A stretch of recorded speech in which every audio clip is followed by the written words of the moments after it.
तो hi friends, आपका एक बार फिर से मेरे इस पेज पर ढेर सारा स्वागत और अभिनंदन है। फ्रेंड्स, आज मैं किसी मोटिवेशनल कहानी के साथ आपके सामने प्रस्तुत नहीं हुआ हूँ। आज हम बात करेंगे जो हमारा पिछला साल है 2023, वो क्या कुछ हमें सिखा कर गया। घटनाएं तो ऐसी बहुत हुई जिन घटनाओं से काफ़ी कुछ हमें सीखने को मिल सकता है, पर केवल 3 घटनाओं का जिक्र मैं आज इस वीडियो में आपके सामने करूंगा जो बेहद हद तक हमें काफ़ी कुछ सिखा के गया। तो चलिए शुरू करते हैं ये वीडियो। जो पहली घटना है फ्रेंड्स, वो घटना रिलेट करती है चंद्रयान 3 को लेकर। आप जानते हैं कि इसरो ने, जो इंडियन सैटेलाइट रिसर्च ऑर्गेनाइजेशन है, उन्होंने चंद्रयान फर्स्ट, चंद्रयान सेकेंड का परीक्षण सफलतापूर्वक किया था, पर वो चंद्रमा के कक्षक में या तो पहुंच पाया या तो नहीं पहुंच पाया। पहुंचकर भी वो अच्छे तरीके से लैंड नहीं कर पाया। इस कारण से हमें असफलता हाथ लगी।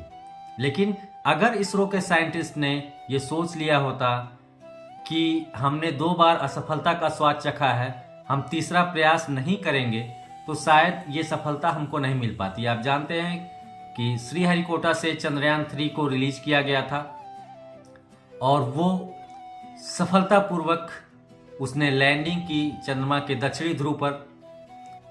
और दक्षिणी ध्रुव पे लैंडिंग करने के बाद उसने 1 हफ्ते तक काफ़ी कुछ नई जानकारियां दी जो इसरो ने उसको स्टोर किया, और उन चीज़ों से चंद्रमा के बारे में काफ़ी कुछ चीज़ें जानने को हमें मिली जो आगे हमारे सिलेबस में भी आएंगे। और उन चीज़ों से सीख लेकर चंद्रमा पे आगे और चीज़ें खोजने के लिए नए नए जो डिवाइसेज हैं, नए नए जो यान हैं, वो भेजे जाएंगे। तो इसलिए हमें भी ये सोचना चाहिए फ्रेंड्स कि कोई भी चीज़, असफलता अगर हमें आती है, असफलता हमें देती है, तो ऐसा नहीं कि वो हमें पीछे करने के लिए होता है। हम उस चीज़ से हमारे अंदर क्या कमियां रह गई हैं, क्या बुराइयां रह गई हैं, उन चीज़ों को मेंटेन करके भी हम आगे बढ़ सकते हैं। इसी क्रम में जो दूसरी घटना है फ्रेंड्स, वो है मोहम्मद शमी के बारे में। आपने मोहम्मद शमी को जाना होगा कि वो भारतीय क्रिकेट टीम के एक स्टार क्रिकेटर हैं, जो कि एक स्विंग बॉलर हैं। उनके ऊपर कई सारे केसेस हुए, उनकी पत्नी ने उनके साथ ऊपर कई सारे केस किए, उनके ऊपर देशद्रोह का केस हुआ। उनको बहुत लोग बुरा भला उनको कहा गया, कुछ कम्युनिटी के कारण और कुछ और चीज़ों के कारण, आपसी व्यवहार के कारण उनकी पत्नी ने उनके ऊपर लांछन लगाए। वो 2-3 बार उन्होंने सुसाइड करने की भी कोशिश की, पर बाद में वो संभले और संभल कर, आप जानते हैं कि 2023 में आईसीसी का एक इवेंट था 50 ओवर का वर्ल्ड कप। उसमें उनको 2-3 मैचों में मौका नहीं भी दिया गया। बाद में जब उनको मौका मिला, उन्होंने पहले मैच से ही अपना अच्छा प्रदर्शन जारी रखा, 5 विकेट हॉल भी लिया। और इंडिया को फाइनल में पहुंचाने का अगर किसी को अच्छा श्रेय जाता है, पूरा श्रेय जाता है, तो वो जाता है मोहम्मद शमी को ही। ऐसा अगर किसी और व्यक्ति के साथ हो तो शायद वो अपने आप को पीछे रख लेगा, आगे बढ़ने की कोशिश नहीं करेगा। तो ऐसी ही हस्तियों से हमें सीखने की जरूरत होती है। इसी क्रम में जो तीसरी घटना है फ्रेंड्स, जो हमें बहुत कुछ सिखाती है। आप जानते हैं फेसबुक प्लेटफॉर्म पे, यूट्यूब प्लेटफॉर्म पे कई सारे ऐसे मोटिवेशनल स्पीकर हैं, कई सारे ऐसे गुरु हैं जो लोगों को अच्छी अच्छी चीज़ों के बारे में बताते हैं, जिनसे लोग अच्छी बातें सीखते हैं।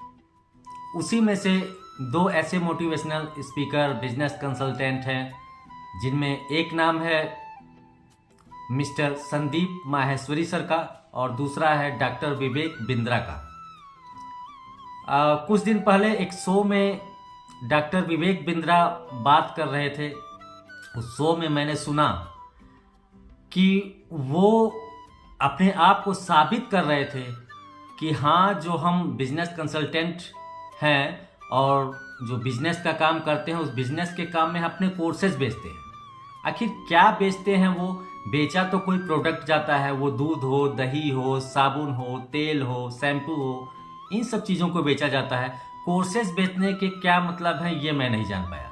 और फिर मैंने एक शो देखा संदीप माहेश्वरी सर का, उसमें कई ऐसे गरीब परिवार के बच्चे थे जिन्होंने उनके कोर्सों को खरीदा, और उन कोर्सों को खरीदने का मतलब ये था, वो बता रहे थे उनके शो में कि वो एफिलिएट मार्केटिंग करवाते हैं, और वो सिस्टम पे सिस्टम चलता है, यानी जैसे टीम जोड़ी जाती है 1 लेवल 2 लेवल 3 लेवल ऐसे टीम जोड़ी जाती है, उस टाइप का वो मार्केटिंग करवाते हैं।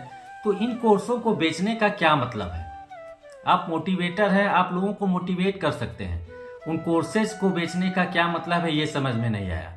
आप उन दोनों के बारे में बहुत सारे झगड़े बीते दिनों में सुनते आ रहे होंगे। अब वो झगड़ा काफ़ी ज़्यादा हद तक बढ़ चुका है।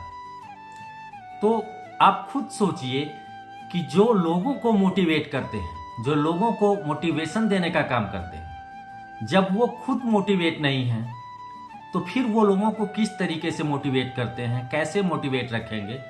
उन्हीं को लोग सुनकर, उन्हीं को लोग देखकर अगर उनके नक्शे कदम पे लोग चलें, उनकी बातों को लेके चलें, तो फिर ये सारी क्या बातें हैं जो एक अच्छे अच्छे मोटिवेशनल स्पीकर आपस में लड़ रहे हैं, भिड़ रहे हैं, इससे क्या मतलब है? इससे हमें क्या सीख मिलती है? उन लोगों को खुद सोचना चाहिए कि मैं समाज के सामने, सोशल के सामने कैसा एग्जाम्पल क्रिएट कर रहा हूँ, कैसा एग्जाम्पल पेश कर रहा हूँ, इसका क्या असर होगा हमारे आने वाले यूथ पर, हमारे जनरेशन पे, उन्हें खुद नहीं पता। तो फ्रेंड्स, मेरे इस वीडियो को बनाने का केवल यही मकसद है कि हमें सीखना है, और सीखता आदमी अपने मरते दम तक है।